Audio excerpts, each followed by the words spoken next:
Wa amma tariqus tsani, adapun jalan yang kedua, yaitu tariqul istibai wal istifai, adalah jalan yang mana Allah ingin menarik hambanya. Yakunul insanu mustaghriqan, maka adalah manusia itu dalam keadaan tenggelam dan kejauhan daripada Allah, dalam kemaksiatan, jauh daripada Allah. Wa faja'atan, maka secara mendadak, tudriku rahmatan min Allah Ta'ala, Allah memperdapatinya, menariknya dengan rahmatnya. Ini jalan yang kedua menuju ridhonya Allah, menuju mengenal kepada Allah. Kalau jalan yang pertama dengan melalui jalan yang panjang, taubat, istiqomah taubatnya, berakidah yang benar, sudah taubatan nasuha, lalu wara, takwa, istiqomah, zuhud, lalu banyak merasa makom muraqabah diintai oleh Allah, dengan banyak-banyak berzikir, bangun malam, periyodo, lapar-lapar, ngantuk-ngantuk ditahan, istiqomah secara terus-menerus bertahun-tahun. Itu jalan yang panjang. Namun ada jalan yang kedua, orang yang mengenal Allah, mengerti, paham kepada Allah dan patuh kepada Allah, atau yang biasa disebut dengan arif billah. Itu tariqul istiba wal istifa. Jalannya ketika orang itu lagi jauh kepada Allah, tenggelam dalam kemaksiatan, mendadak Allah yang menghendaki untuk menarik dirinya dari hal yang jurang lembah kehitaman itu, naik menuju orang yang taat beribadah dan mengenal kepada Allah. Nah, begitulah Allah memberi rahmat. Begitu Allah memberi rahmat kepada orang ini, maka orang ini diberikan Allah langsung akan merasa makrifat kepada Allah. Banyak tokoh-tokoh dulu seperti wali-wali besar, siapa Imam Fudail bin Iyad, Malik bin Dinar, Atabatul Ghulam dan lain-lain, itu dulu orang-orang yang sesat, orang-orang yang banyak maksiat. Nah, dulunya sesat, lalu didapati Allah dengan iradahnya Allah, ditarik oleh Allah dengan rahmat kasih sayang Allah secara mendadak, maka mereka adalah mengenal Allah. Tapi itu biasanya ada sebab-sebabnya, biasanya ada sebab-sebabnya.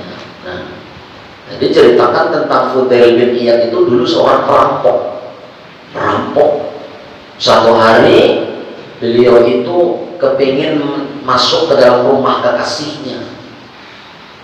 Begitu ingin menaiki rumah, masuk rumah kekasihnya, beliau mendengar orang membaca Al-Quran. Ayatnya, alam ya'nil ladzina amanu an tahsha'a qulubuhum li dzikrillah. Mendengar itu seperti kisah Sayyidina Umar. Sayyidina Umar, Masya Allah, anaknya dibunuh hidup-hidup. Sayyidina Umar kan punya anak perempuan, tapi lahir tidak tahu, tidak mengetahui kalau anaknya itu perempuan. Ditutupi oleh istrinya, dipakaikan pakaian laki-laki supaya tidak dibunuh. Karena zaman jahiliyah bila punya anak perempuan tuh aib, dibunuh hidup-hidup. Akhirnya ketika ikut Sayyidina Umar, kira-kira umurnya 7 tahunan, terus kepingin kencing, bahasa kita apa, mau kencing bah, ayo Sayyidina Umar, kan kita mikir, Dibuka oleh Sayyidina Umar, apa yang ini celananya, ternyata kelaminnya adalah perempuan. Dibawa ke belakang rumah, digali tanahnya, dimasukkan, didorong di situ. Kenapa Pak sampai dorong saya? Gak apa-apa. Dorong, nangis-nangis tetap ditimbun dalam keadaan hidup-hidup. Itu Sayyidina Umar belum Islam. Tapi Sayyidina Umar ketika Allah menghendaki dia menjadi orang yang arif billah, maka Rasulullah berdoa hari Senin, berdoa Rasulullah, ya Allah, Allahumma qawil Islam bil Umar, qawil Islam bil Umar, ya Allah kuatkan Islam dengan masuknya Umar menjadi Islam. Senin Rasulullah berdoa, Kamis diijabah oleh Allah. Mendengar bacaan Al-Quran Sayyidina Umar langsung tersungkur menangis bersyahadat. Jadi banyak cerita-cerita. Seperti Pudel ini perampok, ini Masya Allah sudah. Tapi begitu mau naik rumah kekasihnya mendengar ayat alam ya'nil ladina amanu an tahsya'a qulubuhum bidzikrillah. Nah, begitu ayat itu masuk ke pendengaran Sayyidina Umar, Sayyidina Pudel, mohon maaf, Pudel bin Iyad, maka setelah itu Pudel terjatuh, tersungkur dan dia taubat kepada Allah Subhanahu wa Ta'ala. Maka ia langsung ditarik oleh Allah Subhanahu wa Ta'ala sehingga dia bisa merasakan makrifat kepada Allah Subhanahu wa Ta'ala, yang mana akhirnya Fudel itu menjadi wali besar pada zamannya. Jadi kita bisa menarik kesimpulan, bila kita saat ini dalam keadaan taat, jangan memandang remeh dengan orang-orang yang masih dalam keadaan maksiat. Bisa jadi keadaan dibalik oleh Allah, yang tadinya kita ini ahli ibadah, dibalik oleh Allah menjadi ahli maksiat.